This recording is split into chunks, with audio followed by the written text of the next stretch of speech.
of this. There are people, indeed entire groups of people, who have been born into what you call disadvantage. This is observably true. It is also true that at a very high metaphysical level, no one is disadvantaged, for each soul creates for itself the exact people, events, and circumstances needed to accomplish what it wishes to accomplish. You choose everything. Your parents, your country of birth, all the circumstances surrounding your re-entry.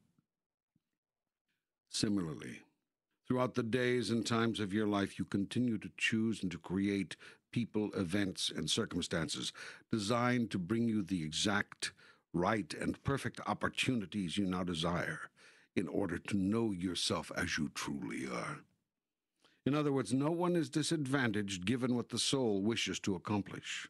For example, the soul may wish to work with a handicapped body, or in a repressive society, or under enormous political or economic constraints, in order to produce the conditions needed to accomplish what it has set out to do.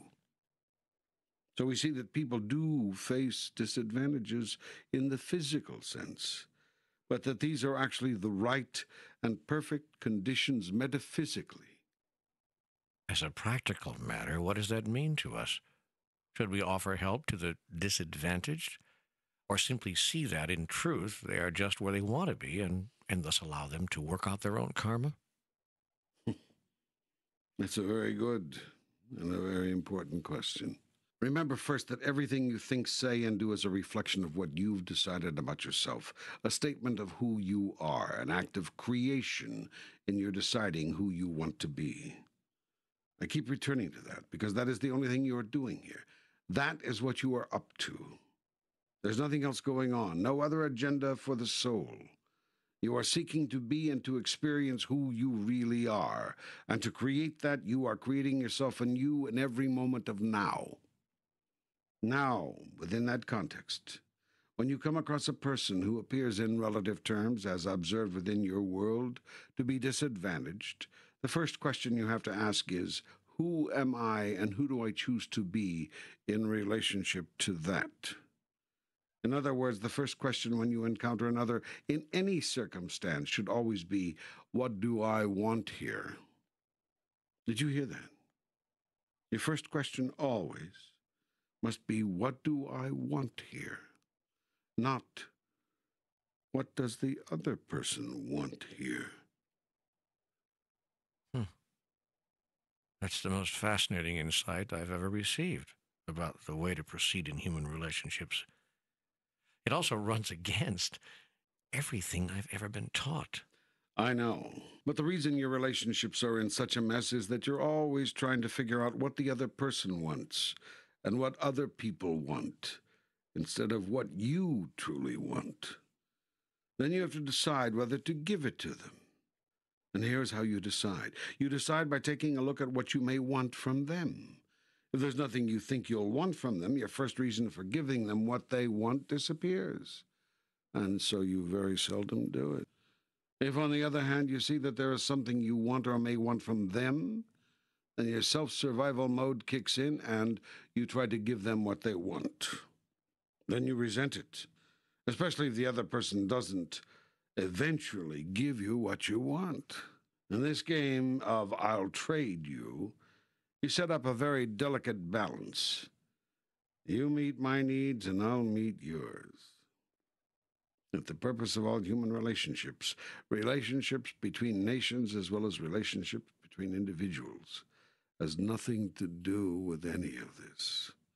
The purpose of your holy relationship with every other person, place, or thing is not to figure out what they want or need, but what you require or desire now in order to grow, in order to be who you want to be. That is why I created relationship to other things. If it weren't for this, you could have continued to live in a vacuum, a void, the eternal allness whence you came. Yet in the allness you simply are and cannot experience your awareness as anything in particular, because in the allness there is nothing you are not. So I devised a way for you to create anew and know who you are in your experience. I did this by providing you with relativity, a system wherein you could exist as a thing in relationship to something else. Forgetfulness, a process by which you willingly submit to total amnesia so that you can not know that relativity is merely a trick and that you are all of it.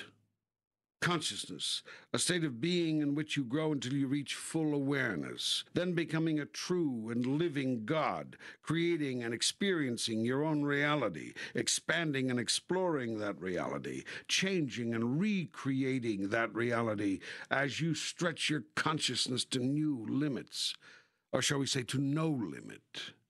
In this paradigm, consciousness is everything.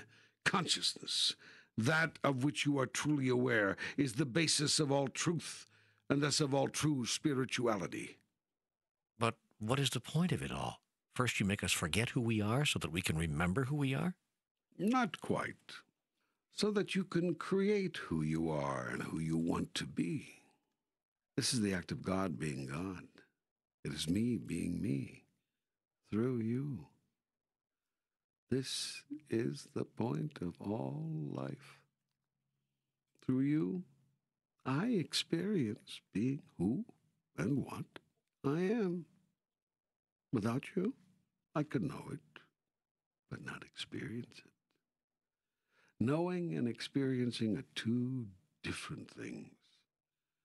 I'll choose experiencing every time. Indeed, I do through you.